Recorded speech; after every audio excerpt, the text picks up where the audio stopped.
جو آپ کو کسی وقت بھی آپ سے چھین لیا جا سکتا ہے۔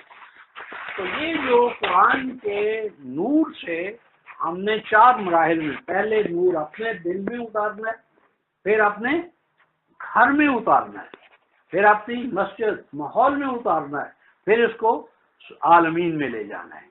تو یہ جو نور قرآن کے 4 مدارج ہیں، پہلے قلوب میں، پھر بیوت میں، بیوت گھر، کیونکہ آج ہماری بہت بڑی تباہی کا باعث ہی یہ ہے کہ ہمارا گھر جو ہے وہ بیوی اور بچے اس نور میں نہیں ڈلتے۔ کیوں غلام صاحب ڈلتے ہیں؟ یہ فرد کا ایک ذاتی مسئلہ بن کے رہ جاتا ہے، اس کی بیوی بچے شامل نہیں ہوتے۔ تو یہ بیوی بچوں پر کیوں ہم محنت نہیں کرتے بھائی؟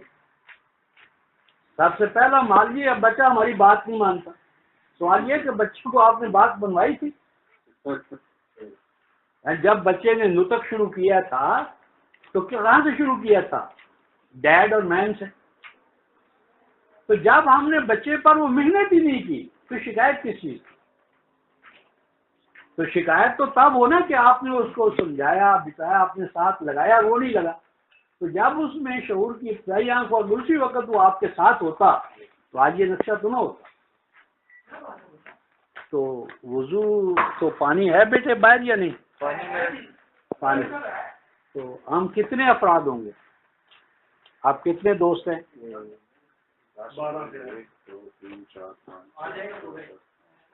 بیٹے وہ کر لیا؟